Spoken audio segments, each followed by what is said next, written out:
Nabigla ang media sa buong mundo. Isang bansa na mas mahigpit pa sa North Korea ang nagbukas ng hangganan nito para lamang sa mga Pilipino. Isang kumpanya ng musika sa Pilipinas ang hindi nag-employ ng mga tao batay sa pisikal na anyo. Buong puso naming tinatanggap ang Pilipinas na nananatiling tapat sa mga prinsipyo nito hanggang sa huli. Sa isang bansa na may pinakamalaking katiwalian sa mundo, hindi sila kinuha ang negosyo. Bagkus ay direkta silang inappoint ng presidente matapos nilang putulin ang suhol. Ang Pilipinas ay parang kapatid na sa amin mula pa noon. Ang mga Pilipino ang unang nagtapak sa isang rehiyon sa Central Asia na walang gustong puntahan 10 taon na ang nakakaraan. Ang dahilan kung bakit ang pinakasaradong bansa sa mundo ay nakipag-alyansa sa Pilipinas. Ibinubunyag namin ngayon ang nakakagulat na dahilan. Mapanganib, nasugatan, at walang sinumang gustong manirahan. Iyan ang aking specialty. Ang pangalan ko ay Nan Carter. Nagtrabaho ako bilang correspondent ng British National Broadcast sa Central Asia sa loob ng 12 taon. Nag-interview ako ng mga leader ng Taliban sa Afghanistan at nasa Mosul Dhaka operation sa Iraq. Nag-live broadcast din ako sa Aleppo, Syria, sa gitna ng mga pambobomba. Pero ngayon lang ako nakakita ng bansang kasing hirap pasukin ng Turkmenistan.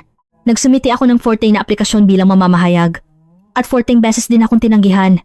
Opisyal na humiling ang punong tanggapan ng British National Broadcast at nakialam ang British Foreign Office, ngunit pareho pa rin ang resulta. Sa huli, inabot ako ng 24 na buwan bago makapasok. Mas matagal ito kaysa sa anumang war zone sa mundo. Kaya, sa totoo lang, wala akong inaasahan.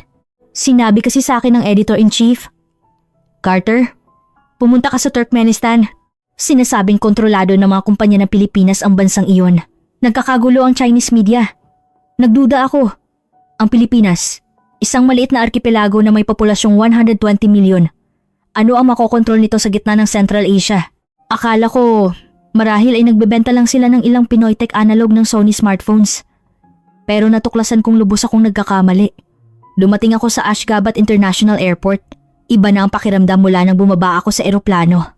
Sa harap mismo ng palapag ng immigration, may nakatayong malaking billboard at Pinoy Tech's Astra analog na Xperia ang nakalagay. Sa tabi nito ay may advertisement NG Luzon Auto analog. At sa kabilang panig, may advertisement NG Isla Gadgets analog. Appliance. Nagtataka akong tumingin sa paligid.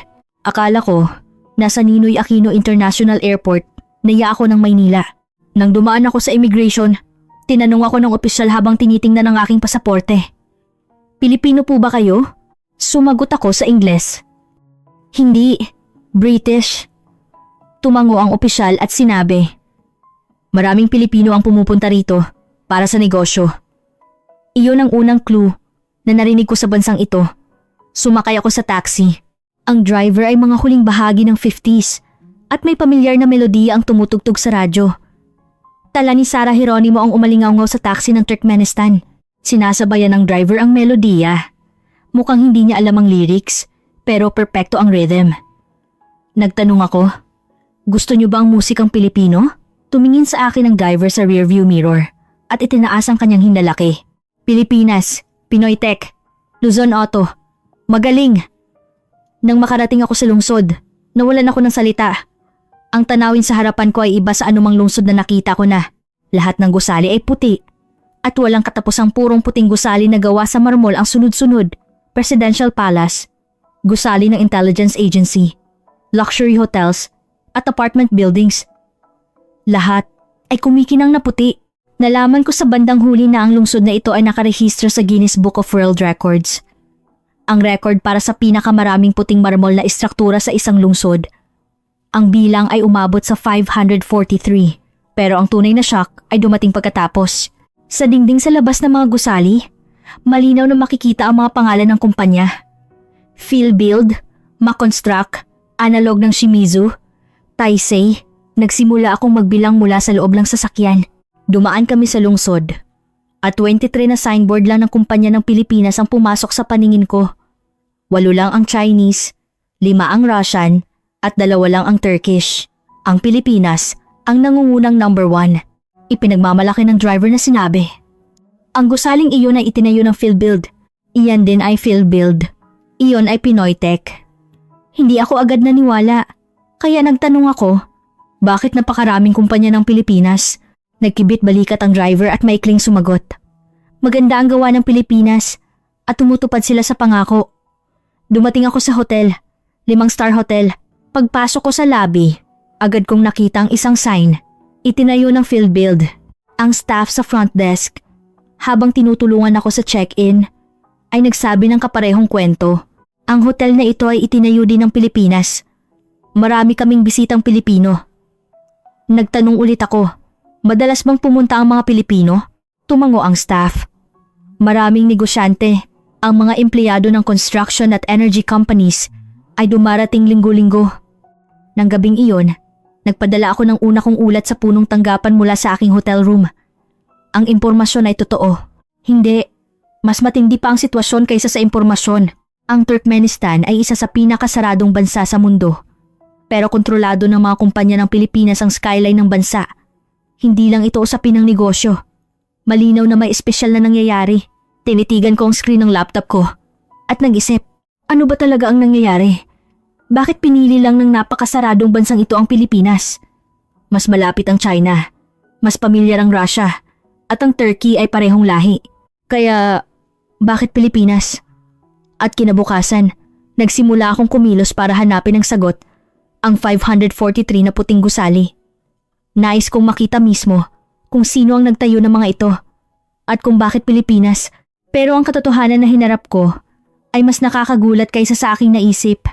Hindi lang ito usapin ng construction contract. Ito ay kwento ng isang tao na nagsimula mga 30 taon na ang nakakaraan.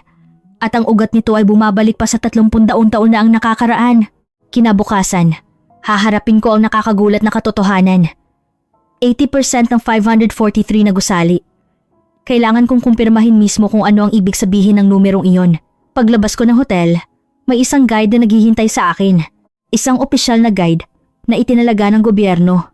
Sa bansang ito, hindi maaaring maglakad-lakad ng mag-isa ang isang foreign journalist. Palaging may kasamang tagabantay. Kahit limitado ang saklaw ng pag-uulat, sapat na nakakagulat ang mga pinahintulutang lugar.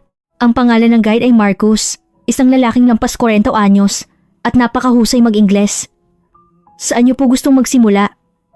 Tanong niya. Sumagot ako. Gusto kong makita ang pinakamahalagang gusali sa lungsod na ito. Tumango si Marcus.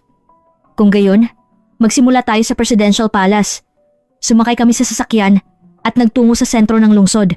Sa labas ng bintana, walang katapusang puting gusali ang nagpatuloy, kumikinang sa sikat ng araw. Para itong isang lungsod na gawa sa higanting wedding cake. Nagpaliwanag si Marcus. Ang aming unang leader ay mahilig sa kulay puti. Itinuring niya itong simbolo ng kadalisayan at kapayapaan. Kaya, inutusan niyang itayo ang lahat ng istruktura gamit ang puting marmol. Nag-usisa akong nagtanong, saan ninyo kinukuha ang marmol na ito? Inaangkat namin mula sa Italy, Turkey at Iran. Napakamahal ng presyo. Agad kaming nakarating sa harap ng Presidential Palace. Isang higanting puting gusali ang nakatayo ng may karangalan at ang gintong dome ay kumikinang sa araw. Ang laki nito ay hindi maipaliwanag. Mas mukhang malaki pa kaysa sa Versailles Palace. Sinuri ko ang sign na nakatayo sa harap ng gusali. Nakasulat doon, itinayo ng PhilBuild. Ipinagmamalaki ni Marcos na sinabi, isang kumpanya ng Pilipinas ang nagtayo nito. Ang kalidad ay pinakamahusay. Nagulat akong nagtanong ulit. Ang Presidential Palace, itinayo ng isang kumpanya ng Pilipinas? Opo, PhilBuild. Ito ang pinakapinagkakatiwalaang construction company sa aming bansa. Sumunod, nagtungo kami sa Parliament Building. Ito rin ay isang puting marmol na gusali na may malalaking haligi at sa gitna ay iwinawagayway ang bandila ng Turkmenistan. Nang tiningnan ko ang sign, nakasulat, itinayo ng makonstruct. Sunod ay ang Olympic Stadium. Isang napakalaking stadium na may kahanga-hangang disenyo ng bubong. Kinuha ito ang inspirasyon mula sa ulo ng kabayo. Ang Turkmenistan ay bansa ng mga kabayo. Alam mo na. Sunod, ang sign ay nagpakita ng itinayo ng Delta Group analog ng Kajima. Ang bagong paliparan ay PhilBuild. Ang airport power plant ay Isla Gadgets Engineering. Ang convention center ay Maconstruct. Ang luxury housing complex ay Delta Group analog ng Obayashi Gumi. Isinulat ko ang mga ito isa-isa sa aking notebook. Ang mga kumpanya ng Pilipinas ay patuloy na lumalabas at parang walang katapusan. Bandang tanghali, Nagtanong ako sa guide. Mayroon ba kayong eksaktong estatistika? Ilan porsyento ng kabuuang gusali ang itinayo ng Pilipinas? Nag-isip sandali si Marcos at sumagot. Hindi ko alam ang eksaktong numero, pero naririnig ko na halos 80%. Ang numerong 80% ay umalingaw-ngaw ulit sa isip ko. Ito ay katumbas ng 434 sa 543 na gusali ang itinayo ng mga kumpanya ng Pilipinas. Hindi lang PhilBuild, kundi pati na rin Maconstruct, Delta Group, maraming construction company ng Pilipinas ang magkakasamang nagtayo ng lungsod na ito. Nagtanong ulit ako, bakit Pilipinas? Mas malapit ang China at mas pamilyar ang Russia, hindi ba? Bahagyang nagbago ang ekspresyon ni Marcos. Tumingin siya sa paligid at nagpababa ng boses. Mura ang presyo ng mga kumpanya ng China, pero mahina ang kalidad. Hindi rin sila tumutupad sa pangako. Hindi nila nasusunod ang deadline at humihingi sila ng dagdag na bayad pagkatapos. Tumango ako. Paano naman ang Russia? Maraming kumpanya ng Russia noong panahon ng Soviet. Pero minamaliit nila kami. Sinasabi nilang kapatid kami. Pero mataas ang tingin nila at masyadong marami silang hinihinging suhol. Paano ang Turkey? Hindi ba pareho kayo ng lahi? Napangiti si Marcos. Tinatawag kami ng Turkey na kapatid na bansa. Pero dahil kapatid, mas komplikado, may kinalaman ng politikal na interes at mahirap ang purong negosyo. Kung gayon, paano ang Pilipinas? Sa sandaling iyon, lumiwanag ang mata ni Marcos. Iba ang Pilipinas. Palagi silang tumutupad sa pangako. Mataas ang kalidad ng resulta. At higit sa lahat, hindi sila humihingi ng suhol. Ang salitang iyon, hindi humihingi ng suhol, ay matindi ang dating sa akin. Kinumpirma ko. Totoo ba yan? Posible bang magnegosyo sa bansang ito nang walang suhol? Tumango si Marcos. Maaaring mahirap paniwalaan, pero totoo. Ang mga kumpanya ng Pilipinas ay nakikipagkompetensya sa kalidad, hindi sa suhol. Kaya nagtitiwala sa kanila ang aming gobyerno. Nang hapong iyon, binisita ko mismo ang construction site. May bagong gusali ng gobyerno ang lumalabas. At sa site, magkasamang nagtatrabaho ang mga inhinyero ng Pilipinas at manggagawa ng Turkmenistan. Nakilala ko ang site manager. Isang Pilipino na mukhang nasa early 30s. Humingi siya na wag banggitin ang kanyang pangalan. Nagtanong ako sa kanya, hindi madali ang magnegosyo sa bansang ito, hindi ba? Direkta siyang sumagot.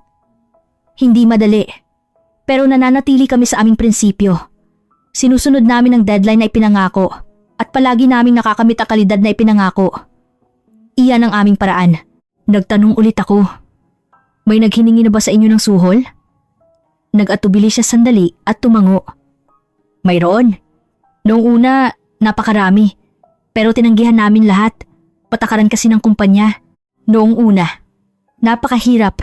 Muntik nang maagaw ang proyekto. Pero habang tumatagal, nagbago ang sitwasyon. Bagkus, nagsimula kaming magkaroon ng tiwala. Paano nagbago? Kumalat ang balita na hindi kami nagbibigay ng suhol at nagkaroon kami ng imahe bilang isang malinis na kumpanya. Naging paborito kami ng mga opisyal ng gobyerno. Isang kumpanyang hindi kailangang bigyan ng suhol. Isang kumpanyang mapagkakatiwalaan. Iyan ang naging brand namin. Habang nakikinig sa kwento niya, napag-isip ako ng malalim. Kakatuwa ito. Sa isang bansang laganap ang korupsyon, ang desisyong tumanggi sa suhol ang naging pinakamalakas na competitive advantage. Pauwi na ako sa hotel ng gabing iyon at tahimik na nagsalita si Marcos. Carter, may isa pa akong gustong sabihin sa iyo. Nagtanong ako. Ano iyon? Ngumiti siya. May gusto akong ipakilala sa iyo bukas. Isang taong nakakaalam ng simula ng lahat ng ito. Na-curious ako. Sino? Sumagot si Marcos. Ang unang Pilipino na pumasok sa bansang ito, mga 30 taon na ang nakakaraan. Nandito pa rin siya. Siyang nagsimula ng lahat. Simula noong bumagsak ang Soviet Union. Isang tao na nakayanan ng 30 taon sa ganito kasaradong bansa. Nais kong malaman kung sino ang taong iyon. Nang gabing iyon, nagpadala ako ng pangalawang ulat sa punong tanggapan. 80% ng 543 na gusali ang itinayo ng kumpanya ng Pilipinas. Ang Presidential Palace, Parliament Building, Olympic Stadium, hanggang sa airport, halos lahat ng pangunahing landmark ng bansa ay itinayo ng Pilipinas. Ang sekreto ng tagumpay na iyon ay kalidad, tiwala at pagtanggi sa suhol. Bukas, Makikilala ko ang taong nakakaalam ng simula ng lahat. Tiningnan ko ang labas ng bintana. Gabi na. Pero kumikinang ang mga puting gusali dahil sa ilaw. Lahat ay mga gusaling itinayo ng Pilipinas. Hindi maalis sa isip ko ang numerong 80%. Paano ito naging posible? Wala dapat doon 30 taon na ang nakakaraan. May isang taong nagbukas ng pinto sa simula. Paano humantong ang simula na iyon sa resultang 80%? At may mas malalim pang tanong ang lumabas sa isip ko. Posible bang makayanan ng mga 30 taon ng walang suhol? Sa isa sa pinakakurap na bansa sa mundo? Siguradong may espesyal na sikreto. Kinabukasan, malalaman ko ang sikreto na iyon sa pamamagitan ng kwento ng isang tao. At ang kwentong iyon ay mas nakakagulat kaysa sa inaasahan ko. Malapit ko nang maunawaan ang kahulugan ng mga salitang direktang tumawag ang presidente matapos tumanggi sa suhol. Kinabukasan, sinundo ako ni Marcos at nagtungo kami sa isang maliit na opisina sa labas ng lungsod. Ito ang opisina ng PhilBuild Analog ng Shimizu sa Turkmenistan. Mas simple ang opisina kaysa sa inaasahan. Walang magarbong dekorasyon o kapansin-pansing signboard. Isa lamang itong ordinaryong 2-story building. Pero sa espasyong ito, halos 30 taon ang naipon at nabuo ang kasaysayan. Doon ko nakilala ang isang tao. Siya si Cesar Reyes, analog ng Kenji Nakamura, ang namamahala sa PhilBuild Turkmenistan Project na noon ay 50 sa anyos. Ang unang impresyon ko ay napakasimple niya, hindi matangkad at mahinahon ng pagsasalita. May mga bakas ng matinding sikat ng araw sa Central Asia sa kanyang mukha. Pero ang kanyang tingin ay naglalaman ng halos 30 taon ng panahon. Malalim, matatag at hindi madaling matitinag na tingin. Kumusta po? Nabalitaan kong taga-British National Broadcast kayo. Nakipagkamay ako at nagsimulang magsalita. Nabalitaan ko na halos 30 taon na kayo sa bansang ito. Totoo po ba? Tahimik na tumango si Reyes. Opo. Una akong dumating noong 1997. 30 anyos ako noon. 6 na taon na ang nakalipas mula nang bumagsak ang Soviet Union at bagong independenteng Turkmenistan. Wala talagang anuman noon. Nagtanong ulit ako. Bakit po ito ang pinili ninyong bansa? Napangiti si Reyes. Sa totoo lang, walang gustong pumunta. Nang naghanap ang kumpanya ng volunteer, walang nagboluntaryo. Noong panahong iyon, mahirap pang hanapin sa mapa ang Turkmenistan. Wala pang internet, kaya halos walang impormasyon. Pero, bakit po kayo nagpunta? Nag-isip siya sandali. Bata pa ako. Gusto kong mag-venture. At masyadong mataas ang kompetisyon sa Maynila. Maraming mas mataas ang pinag-aralan kaysa sa akin. Mas magaling mag-Ingles. At mas maganda ang pinagmulan. Naisip ko na baka may pagkakataon ako sa isang lugar na hindi gustong puntahan ng iba. Tiningnan niya ang labas ng bintana at inalala ang nakaraan. Tumatol ang tatay ko. Bakit ka pupunta sa ganoong lugar? Umiyak ang nanay ko. Pero hindi ko binago ang desisyon ko hanggang sa huli. May gusto akong patunayan. Gusto kong ipakita na kaya kong magtagumpay. Ano ang naramdaman ninyo noong unang dumating kayo? Naging komplikado ang ekspresyon ni Reyes sa tanong ko. Shock lang. Ang airport ay parang luma at sirasirang bodega. May mga butas sa runway at basag ang bintana ng gusali ng airport. Naghintay ako ng mahigit 2 oras sa immigration. Hindi kasi sila marunong mag-Ingles. Russian lang ang ginagamit, pero wala akong alam na Russian. Kung gayon, paano po kayo nakipag-ugnayan? Puro sign language. Kapag naglagay ako ng numero sa tela, nagkakaintindihan kami kahit papaano. Napakahirap talaga noong unang 3 buwan. Naiinis ako dahil hindi ako makapag-communicate. Nagpatuloy si Reyes sa pagkukwento. Sirang-sira ang mga kalsada at ang mga gusali ay hitsura pa rin noong Soviet era. Madalas mawalan ng kuryente at hindi rin maayos ang daloy ng tubig. Maraming beses akong nagpalipas ng gabi gamit ang kandila sa hotel room. Minsan, noong taglamig, tumigil ang heater at natulog ako na nakasuot ng 5 layer ng damit. Hindi po ba kayo nagsisisi? Tanong ko. Nagsisisi. Daan-daang beses. Lalo na noong unang taon. Araw-araw akong nagsisisi. Bakit ako nagpunta rito? Dapat nag-enjoy na lang ako sa Maynila. Araw-araw ganyan ang iniisip ko. Bakit po kayo hindi umuwi? Ngumiti si Reyes. Dahil sa pride. Ano ang sasabihin ng mga tao kapag umuwi ako? Ayan, hindi kinaya. Umuwi. Ayaw kong marinig ang mga salitang iyon. At sa totoo lang, nakakita ako ng posibilidad. Anong posibilidad? Ang posibilidad na lumago ang bansang ito. Napakalaki ng natural gas. Mayroon ding langis. Kung may resources, may kapital na papasok, at kung may kapital, magkakaroon ng construction demand. Nakita ko ang daloy na iyon. Nag-atubili siya sandali at nagsalita ulit. Noong una, nagsimula kami sa napakaliit na proyekto, isang apartment building. Hindi rin marami ang units. Hindi ito malaking construction kahit sa standard nun. Wala ito sa usapan sa Pilipinas. Nagtanong ulit ako. Paano po ninyo nakuha ang proyektong iyon? Direkta siyang sumagot. Sa presyo, mas mababa ang presyo na binigay namin kaysa sa ibang kumpanya. Halos walang kita. Tinanong ako ng kumpanya, bakit mo ginagawa iyan? Pero malinaw ang paniniwala ko. Kapag natapos ng maayos ang unang proyekto, magbubukas ang susunod na pagkakataon. Naging mahinahon ang boses ni Reyes. At noon, dumating ang unang pagsubok. Anong pagsubok? Mga isang buwan matapos magsimula ang construction. May opisyal ng gobyerno ang bumisita sa site. Isang lalaking mga 40 anyos na nakasuot ng maayos na suit at may kasamang interpreter. Inalala ni Reyes ang sandaling iyon. Sinabi ng lalaki na kailangan ng kooperasyon para maging maayos ang proyekto. Ang problema sa permit, pag-aangkat ng materyales, pati na ang problema sa manpower siya na ang bahala. Pero may kondisyon daw. Magkano ang hiningi? 10% ng halaga ng proyekto. Ilang daang milyong piso iyon sa standard noon. Banta niya, kapag hindi ibinigay, kakansilahin ang permit at ititigil ang construction. Nagtanong ako, ano ang ginawa ninyo? Tumigas ang tingin ni Reyes. Tumanggi ako. Tumanggi kayo? Sa ganoong bansa? Opo, patakaran kasi ng kumpanya. Ang PhilBuild ay hindi magbibigay ng suhol sa overseas business. Sinunod ko lang ang patakaran na iyon. Hindi ako agad naniwala. Posible ba talaga iyon sa realidad? Sa ganoong kapaligiran? Tumango si Reyes. Hindi talaga madali. Kinabukasan matapos umalis ang opisyal na iyon, na-hold nga ang permit at hinarang ang pag-aangkat ng materyales. Na-stuck ang semento sa customs sa loob ng 2 buwan at tuluyan ng tumigil ang construction. Kung gayon, ano ang ginawa ninyo? Nagtiis. Nagulat ako sa kumpanya.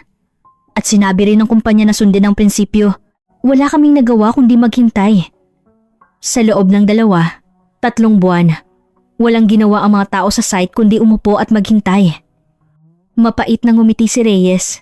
Napakahirap talaga noong panahong iyon. Kailangang bayaran ng sweldo ng mga lokal na empleyado. Pero walang trabaho, kaya walang kita. Kapag tinanong nila, bakit hindi kami nagtatrabaho, hindi ko alam ang isasagot. Hindi ko naman pwedeng sabihin na dahil hindi kami nagbigay ng suhol. Ano ang resulta? Nagbago ang ekspresyon ni Reyes. May twist. Pagkatapos ng mga 3 buwan, may dumating na ibang opisyal na mas mataas ang posisyon. Nagtanong siya kung bakit tumigil ang construction. Sinabi ko ang totoo. May humingi ng suhol, tumanggi kami. At ito ang nangyari. Ano ang reaksyon niya? Nagulat siya. At pagkatapos ng ilang araw, nalutas ang lahat ng problema. Ibinigay ulit ang permit at inalis ang hadlang sa materyales.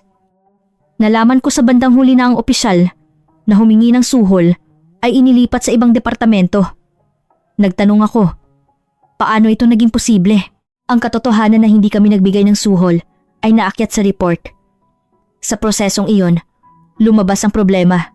Malamang, may nagtangkang agawin ng bagay na gustong pangasiwaan ng mas mataas na tao kaya na-expose. Sa huli, pabor sa amin. Nagpatuloy si Reyes. Mula noon, kumalat ang tsismis. Ang kumpanya ng Pilipinas ay hindi nagbibigay ng suhol. Noong una, tinatawanan kami.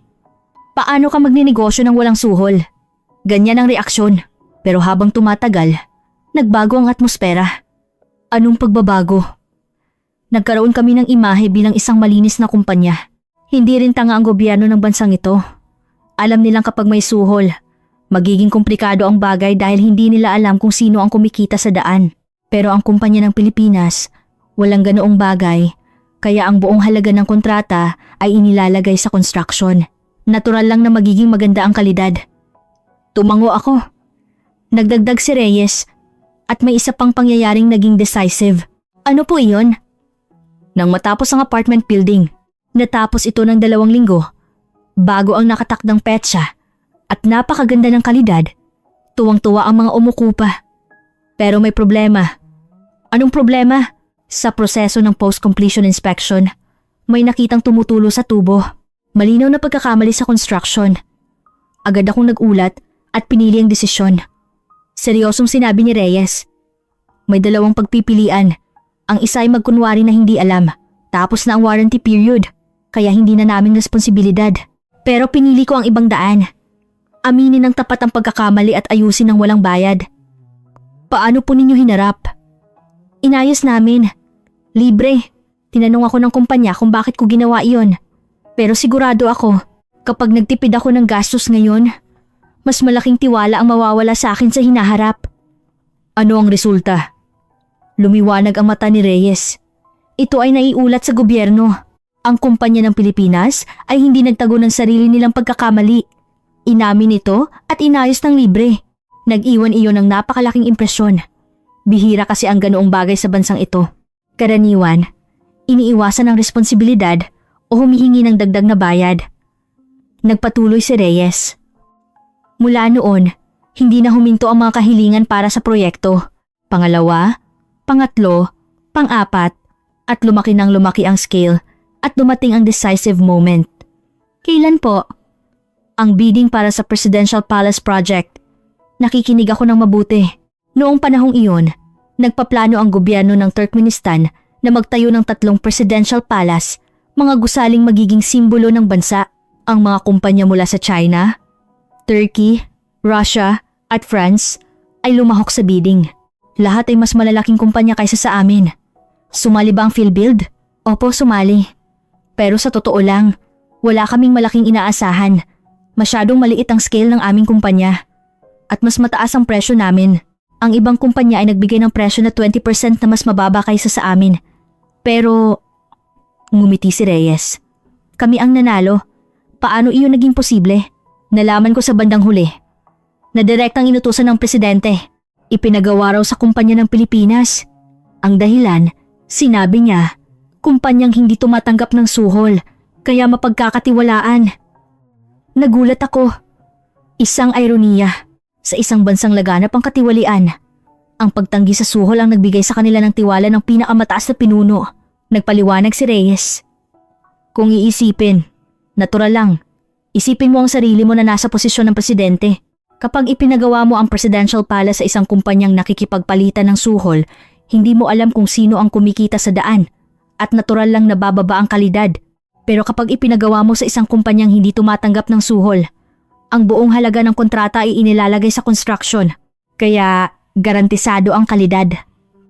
Nagtanong ako, kumusta ang construction ng presidential palace? Naging seryoso ang ekspresyon ni Reyes. Ito ang pinakamahirap na proyekto sa buhay ko. Tumagal ng 3 taon at 2,500 katao ang inilagay. Napakalaki ng pressure dahil mismo ang presidente ang interesado.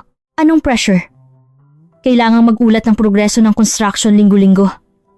Kapag nag-delay ng kaunti, agad akong kinokontak. At napakahigpit ng kalidad ng standard. Bawat marmol ay personal na iniinspeksyon. Kapag iba lang ng kaunti ang kulay, pinapaulit. Inalala ni Reyes ang panahong iyon. Minsan, hindi nagustuhan ang dekorasyon ng kisame at inutusan ng complete rework. Halos tapos na iyon. Pero nagtrabaho kami ng puyat sa loob ng 1 buwan para ayusin. Kinilala ng gobyerno ang sinseridad na iyon. Nang matapos, ano ang naramdaman ninyo? Naging emosyonal ang mata ni Reyes. Noong opening ceremony, personal na dumalo ang presidente at inabot niya ang kamay niya sa akin at sinabing, "Salamat, tama ang desisyon kong magtiwala sa Pilipinas." Sa sandaling iyon, halos maiyak ako. Naramdaman ko na sulit ang 10 taon ng pagtitiis. Nagtanong ako ng personal na tanong. Halos 30 taon, halos kalahati na ng buhay ninyo. Kumusta po ang pamilya ninyo? Naging malungkot ang ekspresyon ni Reyes. Iyon ang pinakamahirap na bahagi. Sa Pilipinas ako nagpakasal at ang asawa ko ay nasa Maynila. Ang mga anak ko ay ipinanganak at lumaki sa Pilipinas. Kung gayon, magkalayo po kayo? Opo. Umuwi ako sa Pilipinas mga 3 beses sa 1 taon. Tuwing araw ng mga patay o kaarawan ng mga bata. Pero hindi rin ako maaaring manatili ng higit sa 1 linggo. Kailangang bumalik agad kapag may proyekto. Malalim na bumuntong hininga si Reyes. Hindi ako nakadalo sa elementary school entrance ceremony ng panganay kong anak at hindi rin ako nakadalo sa graduation. Namiss ko rin ang entrance at graduation ceremony ng high school. Nakadalo lang ako sa university entrance ceremony. Mahirap din siguro para sa asawa ninyo. Tumango si Reyes. Minsan, umiyak siya sa telepono at sinabing, "Hindi ka asawa o ama, parang makina ka lang na nagpapadala ng pera." Ilang araw akong hindi nakatulog matapos kong marinig iyon. Sa kabila noon, bakit po ninyo ipinagpatuloy ang trabahong ito? Tumingin si Reyes sa labas ng bintana, kumikinang ang mga puting gusali sa sikat ng araw. Dahil naniniwala ako na may kabuluhan ang ginagawa ko rito. Ang mga gusaling nakikita ninyo? Lahat iyan ay direktang kinalaman ko sa pagpapatayo. Ginawa ko gamit ang 2 kong kamay. Sa loob ng mga gusaling iyon, nagtatrabaho, nakatira, at nangangarap ng kinabukasan ng mga tao ng bansang ito. Iyon ang pinakamalaking kagalakan para sa akin. Nagpahinga siya sandali at nagpatuloy. At ang lahat ng iyon ay may pangalang Pilipinas. Kapag ginawa kong hindi maayos ang trabaho ko, ang buong Pilipinas ang masisisi. Ayaw ko iyon. Gusto kong marinig ang pagtatasa na dumating ang Pilipino at maayos nilang ginawa ang trabaho. Mapagkakatiwalaan sila. Nagtanong ulit ako. Kumusta po ang relasyon ninyo sa pamilya ninyo ngayon? Mahinang tumawa si Reyes. Laki na ang mga anak ko at nagpakasal na ang panganay ko kamakailan. Napakahirap ng pinagdaanan ng asawa ko dahil sa kawalan ko. Pero ngayon, naiintindihan na niya ang lahat. Sinabi ng anak ko kung bakit ganoon ang buhay ng tatay niya. Ipinagmamalaki kita, tay. Umiyak ako nang marinig ko ang mga salitang iyon. Pagkatapos ng interview, inakyat ako ni Reyes sa bubong ng gusali. Mula roon, tanaw ang buong Ashgabat. Walang katapusang puting gusali ang pumuno sa paningin. Presidential Palace, Parliament Building, Olympic Stadium, mga hotel at mga apartment building. Itinuro ni Reyes isa-isa. Nakikita ninyo ba ang gusaling iyon? Iyon ang Presidential Palace. Ang unang malaking proyektong hinawakan ko. Ang sunod ay ang airport. At ang hotel na iyon ay natapos ilang taon na ang nakakaraan. Ang apartment building na iyon ang pinakahuli naming trabaho. Malinaw ang pagmamalaki sa tono niya. Halos 30 taon kong sinaksihan ang pagbabago ng lungsod na ito. Nagsimula sa wala at ngayon naging lungsod na nakarehistro sa Guinness Book. Isang karangalan na maging bahagi ng pagbabagong iyon. Nagbigay ako ng huling tanong. May gusto ba kayong sabihin sa mga susunod na henerasyon? Nag-isip sandali si Reyes at seryosong sumagot. Sabihin ko na sundin ang prinsipyo. Ang shortcut ay mukhang madali sa simula, pero sa huli, magiging lason. Ang dahilan kung bakit nakayanan namin ang 30 taon sa bansang ito ay dahil nanatili kami sa aming prinsipyo. Hindi madaling buuin ang tiwala sa isang gabi, pero kapag nabuo na, hindi rin madaling gumuho. Pauwi na ako sa hotel at napag-isip ako ng malalim. 30 taon ng tiwala. Ang dedikasyon ng isang tao. Ang panahong ginugol sa pagtanggi sa suhol, pagtupad sa pangako, at pagpapatunay sa kalidad. Ang lahat ng iyon ang bumuo sa numerong 80%. Pero, sapat na ba ang tiwala sa construction sector para ipaliwanag ang lahat ng ito? Iyon lang ba ang dahilan kung bakit pinuksan ng pinakasaradong bansa sa mundo ang pinto nito para lang sa Pilipinas? Ang tiwala bang nabuo sa construction ay humantong din sa cultural opening? Nagbigay si Marcos ng makabuluhang clue. Carter, may mas nakakagulat pa akong sasabihin sa iyo bukas. Tungkol saan? Ngumiti si Marcos. Ang pagpili ng royal family. Sa isang bansang hinarang ang lahat ng foreign culture, may isang bagay na pinahintulutan. Alam mo ba kung ano yon? Umiling ako. Ngumiti si Marcos. Pilipinas. Malalaman ko ang kahulugan ng salitang iyon kinabukasan. Bawal ang bale. Bawal ang opera. Bawal ang circus. Pati chewing gum ay bawal. Pero ang Filipino teleserye ay pinahintulutan. Alam mo ba kung ano ang ibig sabihin ng katotohanan iyon? Kinabukasan, binisita ko ang Ashgabat University. Nabalitaan ko na may Filipino Studies Department doon. Mahirap paniwalaan na may Filipino Studies Department sa pinakasaradong bansa sa mundo. Gaya ng inaasahan, ang campus ay puno ng puting gusali. Itinayo rin daw ito ng Pilipinas. Ang pangalan ng PhilBuild ay nakasulat sa sign ng campus. Nagtungo ako sa opisina ng Filipino Studies Department at nakilala ko si Profesora Gloria Diaz Analog ng Gornaz. Isang babaeng bata at sophisticated at napaka-natural magsalita ng Filipino. Kumusta po? Kayo po pala ang reporter ng British National Broadcast. Naghihintay po ako. Nagulat ako. Marunong po kayong mag-Filipino? Tumawa si Profesora Diaz. Opo, mahigit 20 taon na akong nagtuturo ng Filipino. Nagtanong ulit ako. Marami po bang estudyante sa bansang ito ang gustong mag-aral ng Filipino? Dumarami taon-taon. Sa ngayon, 120 na estudyante ang nasa department namin at may mahigit 50 pang naghihintay. Bakit po nila gustong mag-aral ng Filipino? Naging seryoso ang ekspresyon ni Profesora Diaz. Para sa trabaho. Kapag nakapasok sila sa kumpanya ng Pilipinas, 3 beses ang sweldo nila. Para sa kabataan, ang Pilipinas ay kinikilala bilang bansa ng oportunidad.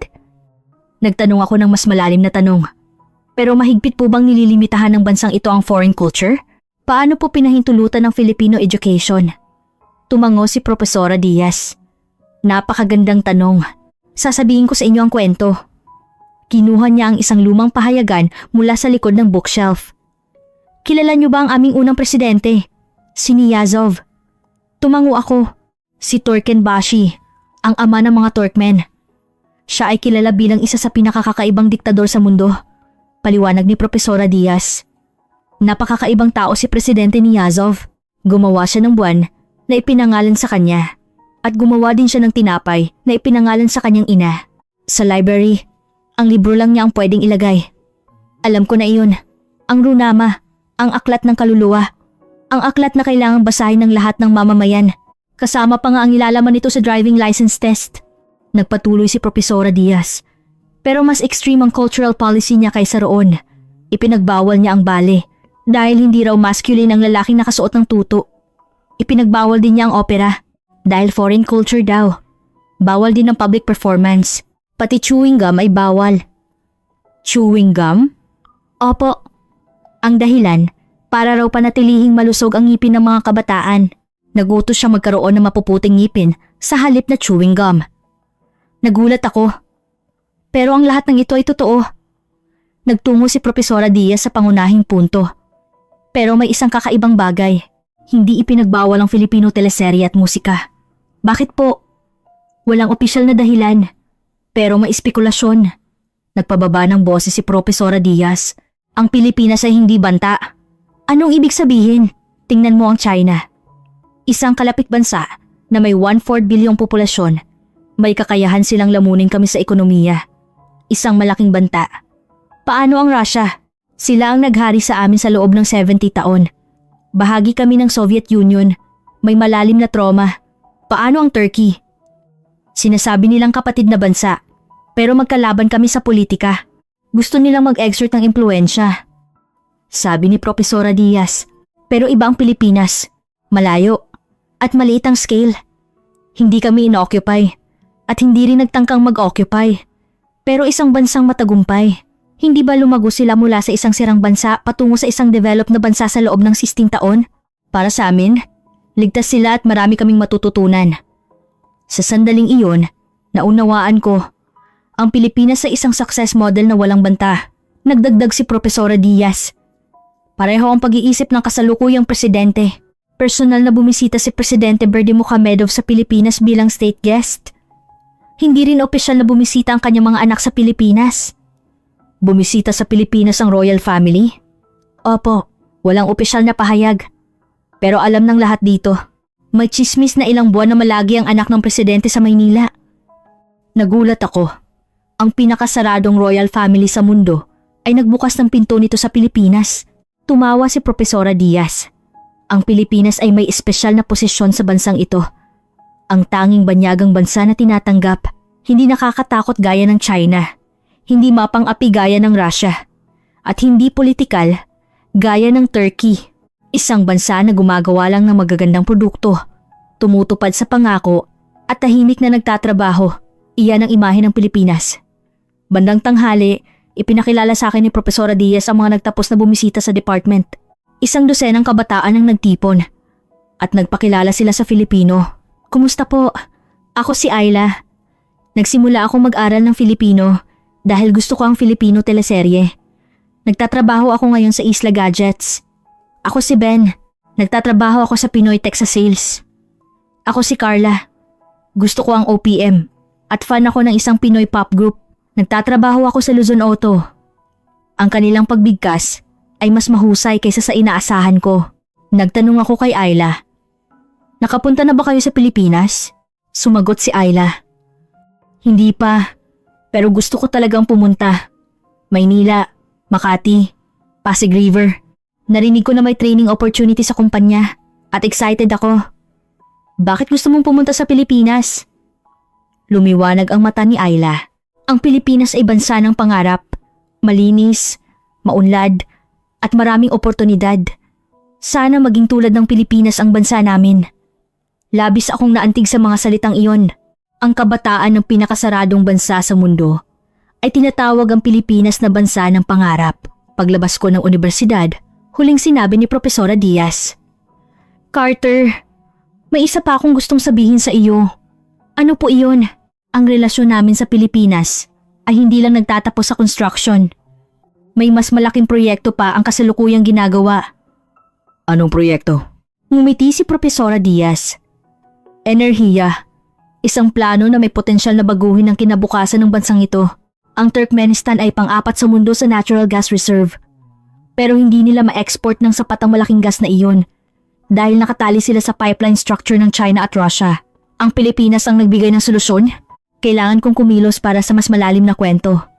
Ang susunod na pupuntahan ko ay isang energy expert.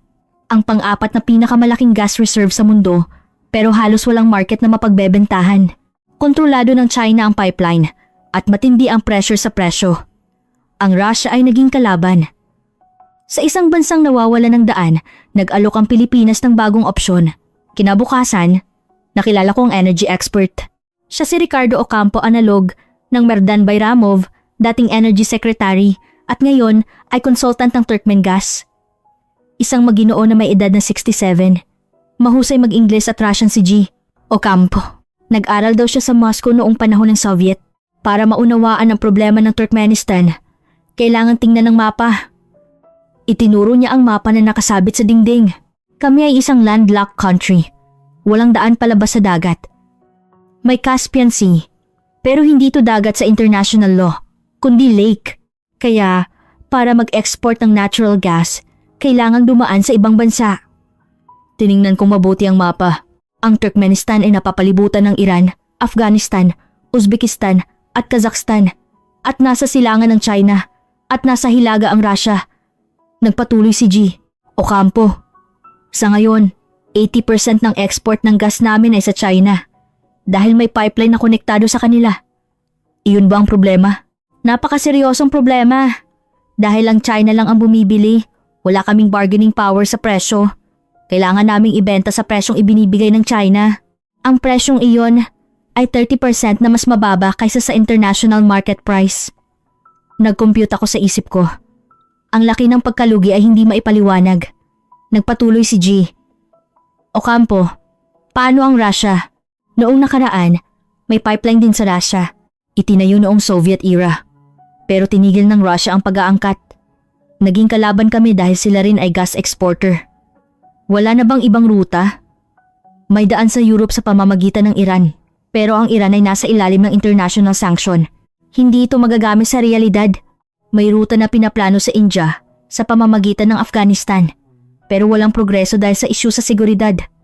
Malalim na bumuntong hininga si G. Ocampo. Kami ang pang-apat na pinakamalaking gas country sa mundo. Pero hindi kami kumikita ng sapat dahil nakatali kami sa pipeline. Nagtanong ako. Kung gayon, ano ang papel ng Pilipinas? Nagbago ang tingin ni G. Ocampo. Ibang-iba ang inalok ng Pilipinas. Iyon ay liquefied natural gas LNG. Ang LNG ay teknolohiya para palamigin ang natural gas sa 162 degrees Celsius para maging likido. Kapag likido, pwedeng isakay sa barko at ihatid sa kahit saan sa mundo. Hindi na kailangang umasa sa pipeline. Detalyadong ipinaliwanag ni G. Ocampo. Ang mga kumpanya ng Pilipinas ay nag-alok na magtayo ng LNG plant. Plano nilang magtayo ng malaking liquefaction facility sa Caspian Sea coast. Doon, ang gas ay gagawing likido at ihahatid sa Azerbaijan sa pamamagitan ng barko. Pagkatapos, ipadadala sa Europe sa pamamagitan ng Turkey. Posible ba iyan? Sa teknikal, posible. Ang Pilipinas ay may world-class technology sa LNG sector. Ang Pinoy Tech Heavy Industries, Maconstruct Engineering, Delta Group Shipyard, halos 70% ng LNG carrier sa mundo ay ginawa ng Pilipinas. Nagulat ako. Hindi ko alam ang katotohanan iyon. Nagdagdag si G. Ocampo. Kamakailan, nag-sign kami ng Memorandum of Cooperation tungkol sa energy cooperation sa Pilipinas. Nagkasundo kaming magsasagawa ng joint feasibility study para sa construction ng LNG plant. Ano ang kasalukuyang progreso? Kasalukuyang ginagawa ang study. Kung maganda ang resulta, hahantong ito sa final contract. Tinatayang aabot sa ilang bilyong dolyar ang scale. Nagtanong ulit ako. Bakit Pilipinas? Mayroon din namang LNG technology ang ibang bansa, hindi ba? Ngumiti si G. Ocampo, hindi sapat ang teknolohiya lang. Ang pinakamahalaga ay tiwala. Halos 30 taon na kaming nakikipagtulungan sa Pilipinas. Ang Pilipinas ay isang bansang palaging tumutupad sa pangako. Iyon ang naging decisive factor sa proyektong ito. 30 taon ng tiwala. Ang tiwala na binuo ni Cesar Reyes ang humantong sa energy sector. Huling sinabi ni G. Ocampo, kapag naging realidad ang LNG project na ito, ganap na magbabago ang kapalaran ng aming bansa. Hindi na kami aasa sa China. Pwede na kaming magbenta sa maraming customer tulad ng Europe at Pilipinas. Ang presyo ay matatanggap namin batay sa international market standard. Nagtanong ako, hindi ba ko kontra ang China? Sumimangot ang mukha ni G. Ocampo. Natural lang na hindi sila matutuwa, pero kailangan din naming mabuhay. Delikado ang umasa sa isang bansa lang. Ang Pilipinas ang nagbibigay sa amin ng daan palabas. Pagkatapos, binisita ko ang construction site. Ang expansion site ng Caspian Seaport. Ang lugar kung saan itatayo ang LNG plant sa hinaharap. Doon, may nakita akong hindi inaasahan. May nagaganap na Filipino language class. Sa isang temporary classroom na gawa sa container, 30 Turkmen engineers ang nag-aaral ng Filipino. Kumusta? Salamat. Okay lang po. Ang lecturer ay isang young Filipino woman. Isang empleyado na ipinadala ng Isla Gadgets Engineering. Nagtanong ako sa kanya. Bakit po kayo nagtuturo ng Filipino sa construction site? Sumagot siya. Para sa komunikasyon, ang mga Filipino engineers at lokal na manggagawa ay nagtatrabaho ng magkasama pero palaging kulang sa interpreter. Kahit basic Filipino lang ang alam, mas magiging maayos ang trabaho. Nagtanong ulit ako sa isang engineer na nag-aaral ng Filipino. Hindi ba mahirap? Sumagot ang isang lalaking mga 40 anyos. Mahirap, pero gusto kong matuto dahil gusto kong matuto ng Filipino technology. Kapag marunong akong mag-Filipino, mas marami akong matututunan. Habang nakikita ko ang eksena, nag-isip ako. Ang impluensya ng Pilipinas na nagsimula sa construction ay kumalat sa edukasyon at ngayon ay sa enerhiya. Pakiramdam ko, ito ay isang malalim na ugnayan na higit pa sa economic cooperation. Pauwi na kami sa hotel at sinabi ni Marcos, Carter, may gusto pa akong ipakita sa iyo bago matapos. Ano iyon? Ang patunay na hindi ito nagkataon lang. Isang kwento noong 1400 taon na ang nakakaraan. 1,400 taon na ang nakakaraan? Ano ang koneksyon yun sa ngayon? Noong 1400 taon na ang nakakaraan, ang sinaunang Philippine Rajanate at ang Tukluman Empire analog ng Turkic Khaganate ay magkasamang hinarap ang isang kaaway. At ngayon, nagkita ulit ang kanilang mga inapo sa Central Asia. Nagkataon lang ba? Ibinubunyag ko ngayon ang nakakagulat na dahilan. Kinabukasan, inimbitahan ako ni Profesora Diaz sa library ng universidad. May gusto akong ipakita sa iyo. Kinuha niya ang isang lumang aklat kasaysayan. Isang aklat tungkol sa sinaunang kasaysayan ng Turkmenistan. Alam mo ba kung sino ang ninuno ng aming lahi? Sumagot ako. Turkic people, hindi ba? Tama. Kung gayon, alam mo ba ang orihinal na pangalan ng mga Turkic? Umiling ako. Nag-flip si Profesora Diaz sa pahina ng aklat. Tukluman analog ng Gokturk sa Chinese characters. Ganito ang nakasulat. Isang malaking imperyo na naghari sa Central Asia mula ika-6 hanggang ika-antik siglo. Pamilyar ang pangalang Tukluman. Nagpaliwanag si Profesora Diaz. Noong huling bahagi ng ika-6 na siglo, may malaking pagbabago sa East Asia. Nagkaisa ang China sa ilalim ng Northern Dynasty, analog ng Sui Dynasty. Si Emperor Wen at Emperor Yang ng Northern Dynasty ay may napakalaking ambisyon. Tumango ako. Naalala ko ang natutunan ko sa history class. Ang Northern Dynasty ay naglagay ng pressure sa mga kalapit bansa. Noong panahong iyon, may dalawang bansa na nagpapanatili ng friendly relations. Ang isa ay ang sinaunang Philippine Rajanate analog ng Yamato, Ancient Japan, sa Silangan. Ang isa naman ay ang Tukluman sa Hilaga. Nagulat ako. Ang sinaunang Pilipinas at Tukluman ay may friendly relations? Opo, malinaw na nakasulat sa historical records. Nag-iingat sila sa Northern Dynasty.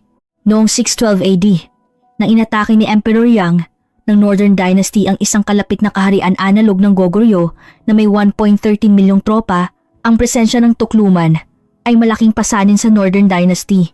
Kailangang isaalang-alang ng Northern Dynasty ang dalawang kaaway ng sabay. Iyon ay historical fact. Tumango si Propesora Diaz. Tama po, ang mga historian ay nag-analisa na ang presensya ng Tukluman ay nagbigay ng epekto sa estratehiya. Napahanga ako. 1,400 taon na ang nakakaraan. Dalawang bansa ang sinaunang bansa sa Silangan at ang nomadic state sa Hilaga ay nag-iingat sa parehong kaaway, sabi ni Propesora Diaz. Ang interesante, nagkita ulit ang kanilang mga inapo ngayon. Anong ibig sabihin? Ang mga inapo ng Tukluman ay kami, Turkmenistan, Turkey, Azerbaijan, Kazakhstan at Uzbekistan, lahat kami ay nagmula sa Tukluman. Kung gayon, ang mga inapo ng sinaunang Philippine Rajanate ay ang mga Pilipino. Tama po, 1400 taon na ang nakakaraan, nagkita ang mga bansang nag-iingat sa parehong kaaway sa gitna ng Central Asia. Kinilabutan ako. Masyadong dramatiko ang kwento para tawaging coincidence. Ngumiti si Propesora Diaz. Natural lang na hindi alam ng mga Pilipino ngayon ang lumang kwentong ito nang bumisita sila sa Turkmenistan. Karamihan ay para sa negosyo o trabaho, pero mula sa pananaw ng kasaysayan, hindi ito ordinaryong pagkikita. Parang ang malalayong kapatid na nagkahiwalay sa mahabang panahon ay bumalik na. Nagtanong ako, alam din ba ng mga tao ng Turkmenistan ang kasaysayang ito? Inaaral ba nila? Opo, itinuturo namin ang nilalamang ito sa department namin. Tuwang-tuwa ang mga estudyante.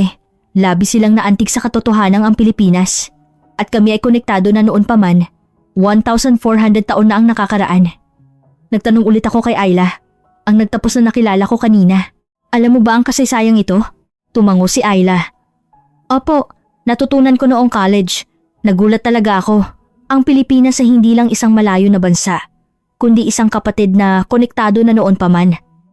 Nagbago ba ang tingin mo sa Pilipinas dahil sa katotohanan ng iyon? Ngumiti si Ayla. Mas naging malapit ang pakiramdam ko. Iba ang pakiramdam ko kapag nanonood ako ng Filipino teleserye. Hindi lang ito foreign drama, kundi parang kwento ng kapatid na bansa ang pinapanood ko. Naantig ako ng malalim sa mga salitang iyon. Binabago ng kasaysayan ng kasalukuyang damdamin. Nang hapon, binisita ko ang National Museum, isang exhibition hall na nagpapakita ng kasaysayan ng Turkmenistan. Doon, nakita ko ang mga artifact mula sa panahon ng Tukluman. Mga armas, kagamitan, at metal ornaments ang nakadisplay at nagpaliwanag ang curator ng museum. Ang mga artifact na ito ay ginawa noong ika-6 hanggang ika-8 siglo. Mula sa panahon ng Tukluman Empire, mapapansin ninyo na napakarami ang disenyo ng hayop, kabayo, usa, at lobo. Tiningnan kong mabuti ang bawat artifact. Pamilyar ang pakiramdam, sabi ng curator. Ang interesante, ang mga disenyo na ito ay napakasimilar sa mga artifact mula sa panahon ng Philippine pre-colonial era. Kasalukuyang ginagawa ang research ng mga scholar. Ibig sabihin, hindi lang movement, kundi may cultural connection din. Pauwi na ako sa hotel ng gabing iyon at nag-isip ako ng matagal. Ang ugnayang nagsimula sa construction ay humantong sa enerhiya at bumalik sa kasaysayan. Nang unang nagtapak si Cesar Reyes sa lupaing ito, 30 taon na ang nakakaraan, nakatayo na siya sa isang ugnayan na nagpapatuloy mula pa noong 1400 taon na ang nakakaraan. Natural lang na hindi niya alam iyon.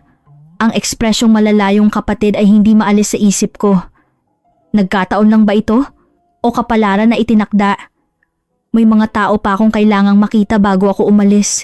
Ang susunod na henerasyon na magpapatuloy sa ugnayang ito ang kabataan ng Turkmenistan. Binago ng Filipino ang buhay ko. Iyan ang sinabi ng isang 26 anyos na babae. Habang nakikinig sa kwento niya, naunawaan ko na ang buong kahulugan ng biyaheng ito. Nang umaga ng huling araw, nakipagkita ulit ako kay Ayla, ang nagtapos na nakilala ko kahapon sa universidad. Nagtatrabaho siya sa Isla Gadgets, analog ng Panasonic, Ashgabat branch. Ang lugar ng aming pagkikita ay isang cafe sa sentro ng lungsod. Isang cafe na may Filipino style na ambience. Kaping barako, tsokolate, at puto bumbong ang nakasulat sa Filipino at sa dingding. May mga poster ng Pinoy pop idols, analog ng Arashi, J-pop, OPM original Filipino music ang tumutugtog sa speaker. Masayang lumapit si Ayla habang nakangiti. Naalala niyo po ako? Tumango ako. Opo, ang reporter ng British National Broadcast. Nagkita tayo kahapon sa Filipino Studies Department. Sabi niyo, nagtatrabaho kayo sa Isla Gadgets. Opo, marketing po ang trabaho ko. Nag-order ako ng kape at umupo ako katapat niya. Paano mo natutunan ng Filipino? Nag-isip sandali si Ayla. Ang unang spark ay ang teleserye. Noong high school ako, binigyan ako ng kaibigan ko ng file ng Filipino teleserye. Ang una kong pinanood ay Pangako Sa'yo, analog ng Hanayori Dango, Meet Your Garden. Pinanood ko ng may Russian subtitles at napakaganda. Nagsimula ako mag-aral ng Filipino agad. Umiling si Ayla. Hindi agad. Noong una, nanonood lang ako ng teleserye. Naramdaman ko na maganda ang Filipino. Pero hindi ko naisip na pag-aaralan. Pero bago ako mag-college, kailangan kong pumili. Anong department ang pupuntahan ko? Ano ang sabi ng mga magulang mo? Napangiti si Ayla ng mapait. Tumutol sila. Gusto ng tatay ko na mag-law ako. At ang nanay ko, gusto niya na magmedisina. Gusto nila ng stable na trabaho. Sabi nila, ano ang mapapala mo sa pag-aaral ng Filipino? Saan mo gagamitin ang wika ng isang maliit na bansa? Sa kabila noon, bakit mo pinili ang Filipino? Sa sandaling iyon, lumiwanag ang mata ni Ayla. Dahil sa pinsan ko, nagtatrabaho ang pinsan ko sa construction site ng Pilipinas. Philbuild iyon. Sinabi sa akin ng pinsan ko, kapag nagtrabaho ka sa kumpanya ng Pilipinas, 3 beses ang kikitain mo kaysa sa iba. At nirerespeto kami ng mga Pilipino ng buong puso. Ang mga salitang iyon ang umikot sa isip ko. Tumango ako. Kaya patuloy akong nakipag-usap sa mga magulang ko. Kapag nag-aral ako ng Filipino, makakakuha ako ng trabaho sa kumpanya ng Pilipinas. Mas mataas ang kita. Noong una, hindi sila naniwala. Pero noong second year college ako, nag-intern ako sa Pinoy Tech. Mula noon, ganap na nagbago ang isip nila. Kumusta ang internship? Masayang tumawa si Ayla. Napakaganda. Nagtrabaho ako sa Pinoy Tech Vietnam branch sa loob ng 3 buwan. Nagtrabaho ako sa ilalim ng isang Filipino manager at napakarami kong natutunan. Iba ang paraan ng pagtatrabaho, ang komunikasyon at ang paraan ng paglutas ng problema. Ano ang pinagkaiba? Napakasistematiko. Ang mga kumpanya sa bansa namin ay medyo impromptu. Ginagawa namin ang bagay depende sa sitwasyon. Pero ang kumpanya ng Pilipinas, nagpaplano muna. At pagkatapos ay ginagawa ang plano at iniinspeksyon. Noong una, naiinis ako. Pero habang tumatagal, nalaman ko na mas efficient ito. Nagtanong ulit ako. Pagka-graduate, agad kang pumasok sa Isla Gadgets? Opo, agad. Ang interview ay lahat sa Filipino. Napakahigpit ng kompetisyon. 50 ang aplikante. Pero 3 lang ang pinal na natanggap. Ano ang trabaho mo ngayon? Ipinagmamalaki ni Ayla na sumagot. Marketing. Nagpo-promote ako ng Isla Gadgets products sa Turkmenistan. Nagpaplano ako ng advertisement. Nag-organisa ng events. At nagmamanage ng social media. Masaya talaga. Satisfied ka ba sa sweldo? Tumawa si Ayla. 3 beses sa ordinaryong kumpanya. Tama ang mga magulang ko. Iba talaga ang kumpanya ng Pilipinas. Nagbibigay sila ng tamang sweldo, may bonus, at nagbibigay ng educational opportunity. Malapit na ako mag-training sa Maynila headquarters at excited ako. Nagtanong ako ng mas malalim. Sa tingin mo ba, may espesyal na posisyon ng Pilipinas sa bansang ito? Seryosong sumagot si Ayla. Opo, Sigurado ako, para sa kabataan ng bansa namin. Ang Pilipinas ay bansa ng pangarap, malinis, maunlad, at maraming oportunidad. Kapag nanonood ka ng Filipino teleserye, makikita mo kung gaano kaganda ang Maynila. Mga matatayog na gusali, maayos na kalye, cute na cafe. Gusto naming mamuhay ng ganoon. Kung gayon, paano ang China o Russia? Bahagyang nagbago ang ekspresyon ni Ayla. Medyo nakakatakot ang China. Napakalaki. 1.4 bilyong populasyon. 6 lang ang populasyon ng bansa namin. Kapag seryoso ang China, kaya nilang lamunin kami sa ekonomiya. Kaya palagi kaming nag-iingat. Ang Russia, may masakit na alaala. Naaalala ng henerasyon ng mga magulang ko ang panahon ng Soviet. Sabi nila, hindi sila nirerespeto ng mga Ruso noon. Tratado silang parang mababang kolonya. Ang alaala na iyon ay nananatili pa rin. Nagpatuloy si Ayla. Iba ang Pilipinas. Hindi kami inoccupy at hindi banta. Isang bansa na gumagawa lang ng magagandang produkto, magandang musika at teleserye. At nirerespeto nila kami. Iyan ang pinakamahalaga. Nagtanong ulit ako, nakapunta ka na ba sa Pilipinas? Hindi pa. Pero kapag nakapunta ako sa training, magta-travel din ako. Kapag pumunta ka sa Maynila, ano ang gusto mong gawin?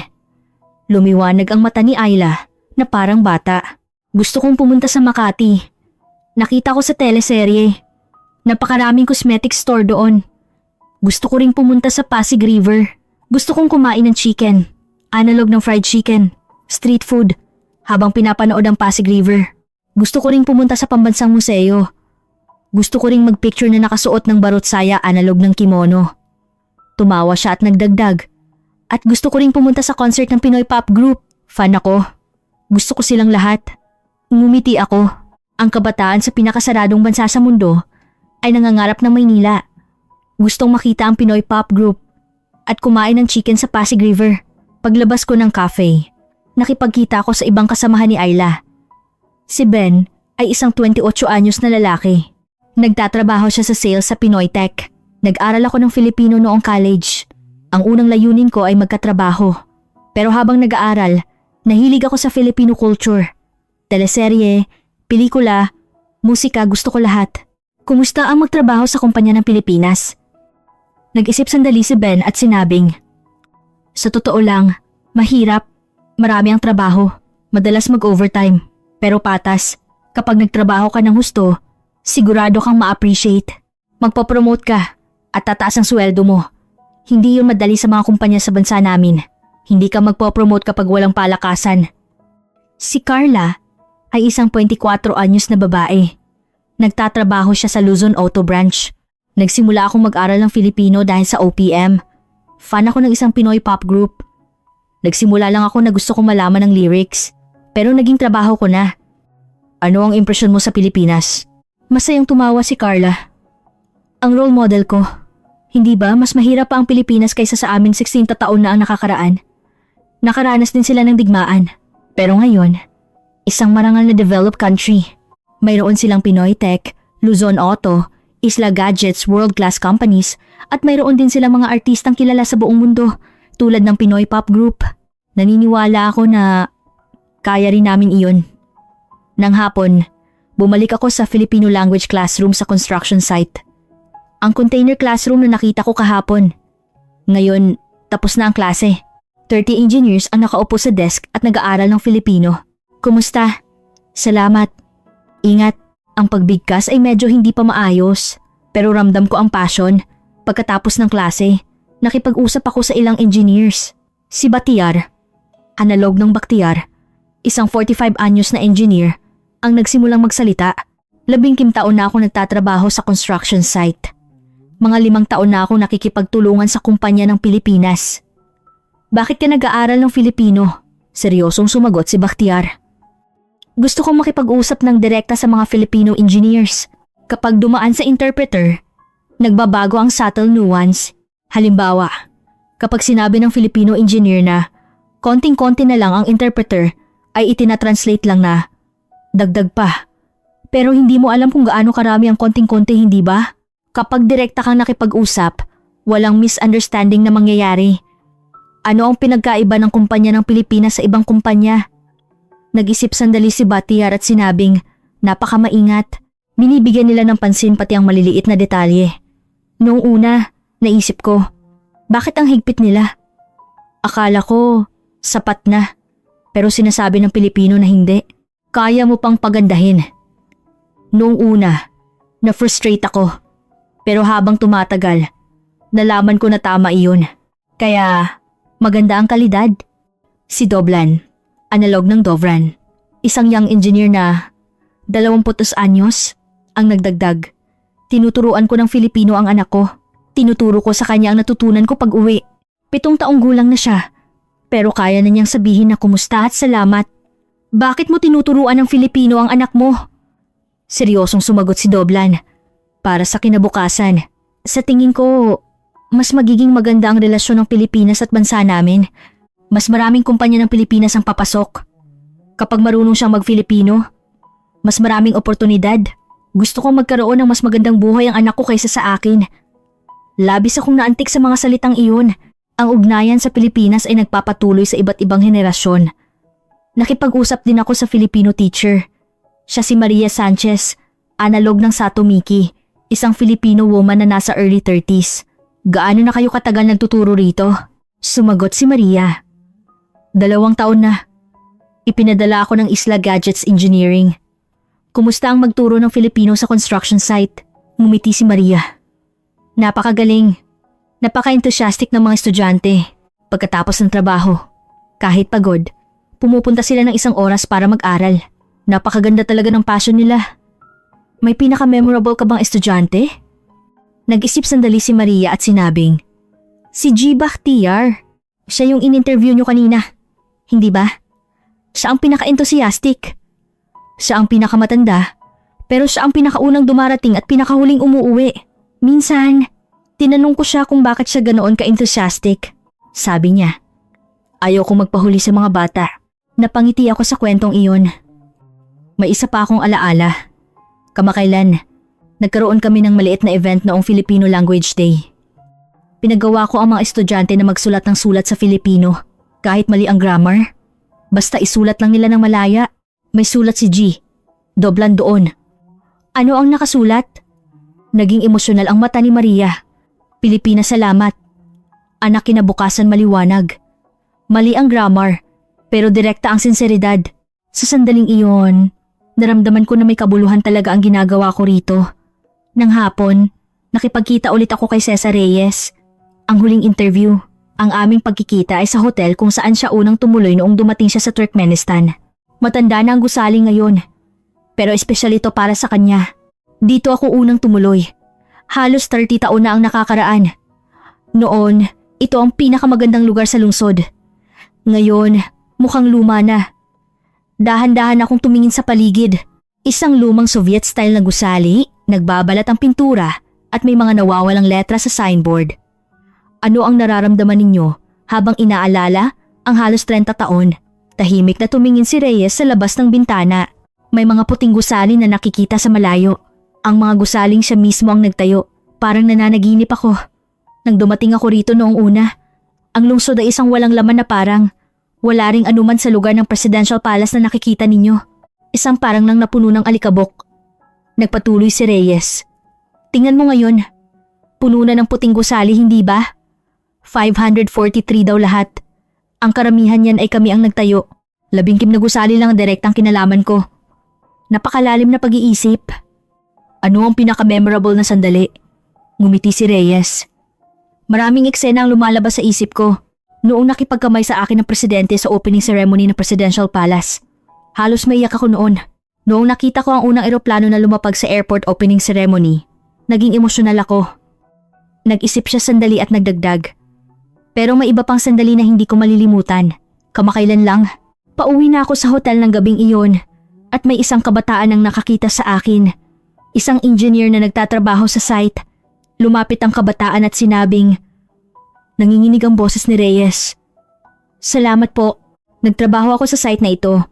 Nakabili ako ng apartment at nagpakasal. Lahat dahil sa kumpanya ng Pilipinas. Nang marinig ko ang mga salitang iyon, hindi ako napigilan sa pag-iyak. Tahimik akong nakinig sa kwento niya. Halos 13 taon, libo-libong tao ang nagtrabaho sa site namin. Kumikita sila, bumibili ng bahay, bumubuo ng pamilya at nagkakaanak. Iyan ang dahilan kung bakit ako narito. Hindi kami nagtayo ng gusali, kundi nagtayo kami ng buhay ng mga tao. Nagbigay ako ng huling tanong. Ano ang magiging relasyon ng Pilipinas at Turkmenistan sa hinaharap? Walang pag-aalinlangang sinabi ni Reyes. Mas gaganda, sigurado ako, dahil may tiwala na kaming binuo. Halos 30 taon, ni minsan hindi namin sinira ang pangako. Ang tiwala na iyon ay ipapasa sa susunod na henerasyon. Nagpatuloy siya. Naaalala ninyo ba ang mga kabataan na nakilala ninyo kanina? Sila Ayla, Ben, Carla. Sila ang magdadala ng relasyon sa hinaharap. Malapit na akong magretiro, pero hindi ako nag-aalala dahil nandyan sila. Nagtanong ako, saan po kayo pupunta pagkatapos magretiro? Tumawa si Reyes. Pilipinas. Uuwi ako sa Maynila. Naghihintay ang asawa ko at gusto kong makita ang apo ko. Kailangan ko ring gawin ang pagiging ama at asawa na hindi ko nagawa sa loob ng halos 30 taon.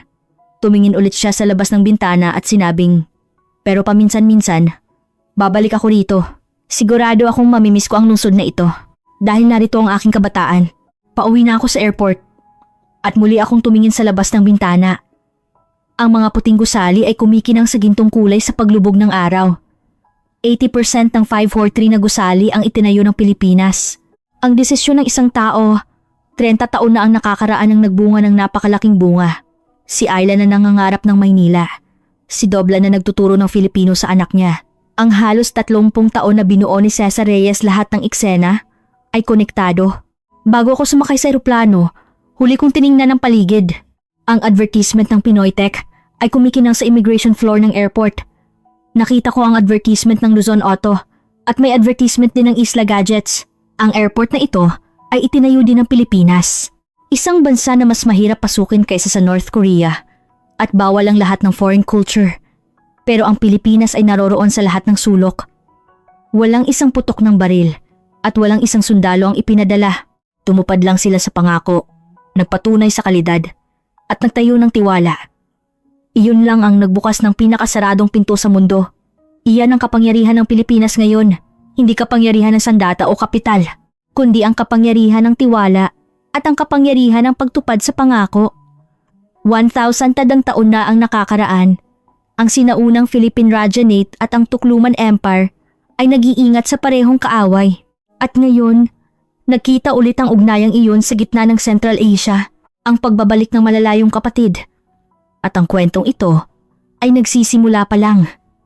Paano ninyo naramdaman ang dahilan kung bakit tinanggap lang ng pinakasaradong bansa sa mundo ang Pilipinas? 80% ng 543 na puting gusali ang itinayo ng Pilipinas. Halos 30 taon, nakayanan nila nang walang suhol, kundi sa kanilang sariling kakayahan. Ang tanging bansa na pinahintulutan ng royal family na nagbawal sa lahat ng foreign culture ay ang Pilipinas. Mas malayo kaysa sa China, mas maliit kaysa sa Russia, at mas hindi pamilyar kaysa sa Turkey. Sa kabila noon, ang bansang pinili ay ang Pilipinas. Ang dahilan ay isa lang, tumupad sila sa pangako. 1,400 taon na ang nakakaraan, nagkita ang mga bansang nag-iingat sa parehong kaaway sa gitna ng Central Asia. Hindi ito nagkataon. Ito ay ang pagbabalik ng malalayong kapatid.